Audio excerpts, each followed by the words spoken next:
আপনাদেরকে শর্টস ভিডিওতে দেখিয়েছিলাম গতকালকে আমি আমার গোল্ড ফিশ এনেছি অ্যাকোরিয়ামে। তো এইটা নতুন এনেছি হলুদ কালারটা, আর আরেকটা এনেছিলাম লাল কালার। তো ওই মাছটা এখানে নেই, আর আমার আগের একটা গোল্ড ফিশ ছিল ওইটাও নেই। তো গোল্ড ফিশটা কোথায় গেল সেটা আপনাদেরকে দেখাই। গোল্ড ফিশটা হচ্ছে এইখানে, খুব অল্প পানিতে রেখেছি। এই সাইডেরটা হচ্ছে আমার পুরানো গোল্ড ফিশ, আর ওইটা হচ্ছে আমার নতুন আগের গোল্ড ফিশ। সরি, এইটা আমার নতুন গোল্ড ফিশ, ওইটা আমার পুরানো গোল্ড ফিশ। তো এখানে দুইটাকে একসাথে রাখার কারণ হচ্ছে আমার যে নতুন গোল্ড ফিশটা, এটার কিছু ডিজিজ হয়েছে। এটা এখন আর পানিতে সাঁতরাতে পারে না, আর খাবার টাবারও খাচ্ছে না। তো এটা যা যা লক্ষণ দেখলাম সবগুলোই হচ্ছে গোল্ড ফিশের মরে যাওয়ার লক্ষণ। সো এটা খুব তাড়াতাড়ি মরে যাবে এটা ভেবেছিলাম। তো আমি এটা আমার লাস্ট একদম অ্যাটেম্পট যে আমি ওকে খুব অল্প পানিতে রেখেছি যেন শ্বাস নিতে সুবিধা হয়। সাথে আরেকটা মাছ রেখেছি যেটা কিছুটা ওর মতোই দেখতে, যেন ওকে একটু কম্পেনিয়ন দেয়।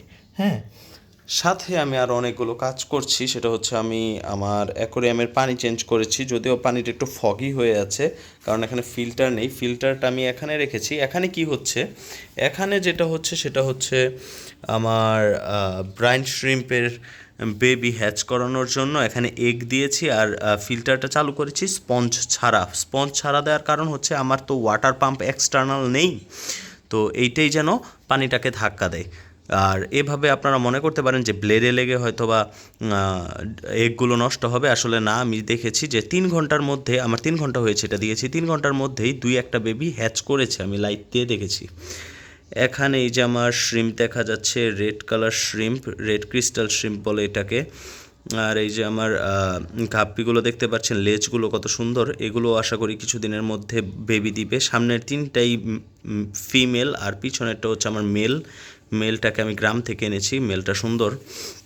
আর এখানে একটা সেট আপ করেছি, সেটা হচ্ছে আমি গাছ টাছ দিয়ে তারপর সুন্দর একটা সেট আপ করেছি। এই যে এখানে একটা ফিমেল আমরা দেখতে পাচ্ছি, এটা খুব তাড়াতাড়ি বেবি দিবে। এটার বডি শেপ দেখে আমরা বুঝতে পারি খুব তাড়াতাড়ি এটা এগ এগ আসবে। এটার লেজটা শেপ চেঞ্জ করেছে, পেটটাও একটু মোটা হয়ে গেছে। সো এটা দিয়ে আমরা বুঝতে পারি। আর ওই যে আমার নিচে আরও শ্রিম্প আছে। মজার বিষয় যেটা, আমি অ্যাকোরিয়ামটা আনার সময় যখন, মানে অ্যাকোরিয়ামটা না, মানে আমি গাছগুলো আনার সময় আমি লোকটার কাছে কিছু শামুক ছিল সুন্দর, লাইভ শামুক, যেগুলো আমি চেয়েছিলাম, আমাকে দেয়নি। বলছে ওইগুলো 80 টাকা পিস। হ্যাঁ, 80 টাকা পিস বলে আমাকে দেয়নি। আনার পরে দেখি শামুকের বেবি আসছে 3টা।